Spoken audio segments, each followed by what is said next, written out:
నెల రోజులుగా పైగా యుద్ధం, అమెరికా ఇజ్రాయెల్ దాడులతో దద్దరిల్లిన ఇరాన్ క్షిపణులు, డ్రోన్లు, నౌకాదళం అన్నీ నాశనమయ్యాయని అమెరికా అధ్యక్షుడు ట్రంప్ ప్రకటించారు.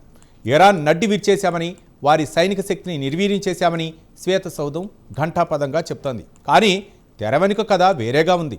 అమెరికా చెబుతున్నదంతా నిజమేనా, లేక ప్రపంచాన్ని మభ్యపెడుతున్నారా? అమెరికా నిఘా వర్గాల నుండి లీకైన సంచలన నివేదిక ఇప్పుడు పెను ప్రకంపనలు సృష్టిస్తోంది. ఇరాన్ అమ్ముల పొది ఇంకా ఖాళీ కాలేదని, వారి అసలు బలం ఇంకా మిగిలే ఉందని హెచ్చరిస్తోంది. ఈ లెక్కల గాడి ఏంటి? ఈ భిన్నమైన వాదన వెనుక ఉన్న అసలు నిజమేంటి? ఇరాన్ అస్త్రాలు, అమెరికా చెప్తున్న లెక్కలపై ప్రైమ్ 9 స్పెషల్ ఫోకస్.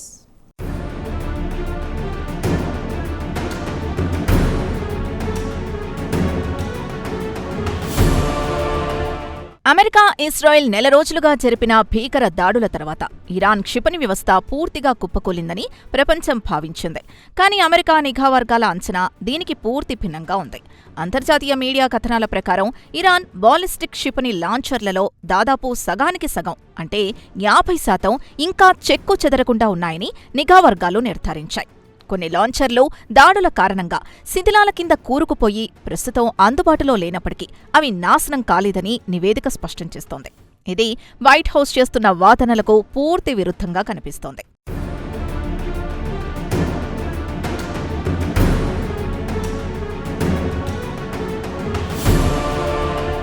ఇక్కడే అసలు చిక్కుముడి మొదలవుతోంది.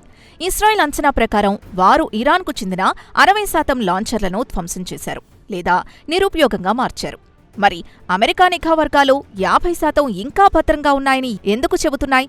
ఈ తేడాకు కారణం వారు లాంచర్లను వర్గీకరించే విధానంలో ఉందని నిపుణులు విశ్లేషిస్తున్నారు. ఇజ్రాయెల్ భూగర్భ సొరంగాల ప్రవేశ ద్వారాల్ని ధ్వంసం చేసి లోపల ఉన్న లాంచర్లను నిరుపయోగంగా పరిగణిస్తోంది. కానీ అమెరికా నిఘా వర్గాలు ఆ లాంచర్లు కేవలం అందుబాటులో లేవు, కానీ నాశనం కాలేదని భావిస్తున్నాయి. అంటే శిథిలాల్ని తొలగిస్తే అవి మళ్లీ పనిచేసే అవకాశం ఉందని పరోక్షంగా హెచ్చరిస్తున్నాయన్నమాట. ఇది కేవలం బాలిస్టిక్ క్షిపణుల కథ మాత్రమే కాదు.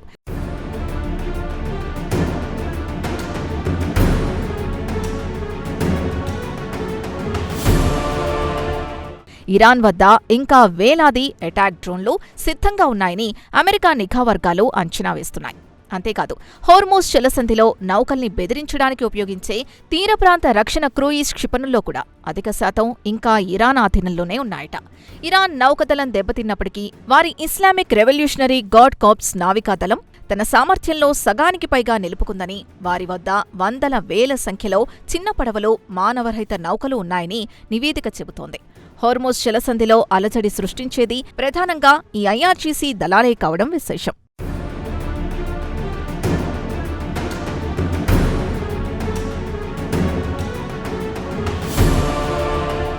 ఈ నిఘా నివేదికపై వైట్ హౌస్, పెంటగాన్ తీవ్రంగా స్పందించాయి.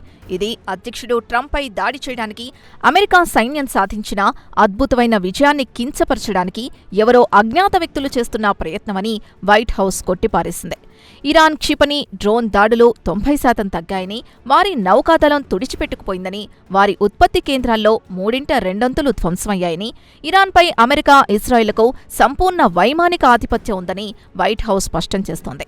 పెంటగాన్ కూడా ఈ కథనం పూర్తిగా తప్పని, తమ సైనిక లక్ష్యాల్ని, ముఖ్యంగా ఇరాన్ క్షిపణి ఆయుధగారాన్ని నాశనం చేయడంలో తామనుకున్న దానికంటే చాలా ముందున్నామని ప్రకటించింది.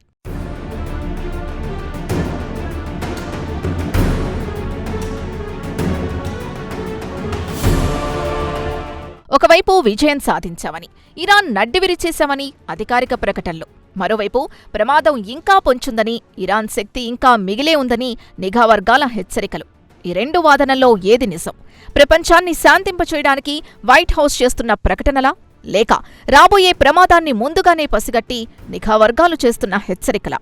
యుద్ధం ముగిసిందని భావిస్తున్న తరుణంలో ఈ లెక్కల గారడి కొత్త అనుమానాలకు, కొత్త భయాలకు తెరలేపుతోంది. ఇరాన్ అమ్ముల పొది నిజంగా ఖాళీ అయిందా, లేక బూడిద కింద నిప్పులా సమయం కోసం వేచి చూస్తోందా? ఈ ప్రశ్నకు సమాధానం రాబోయే రోజుల్లో పశ్చిమాసియా భవిష్యత్తును నిర్దేశించనుంది.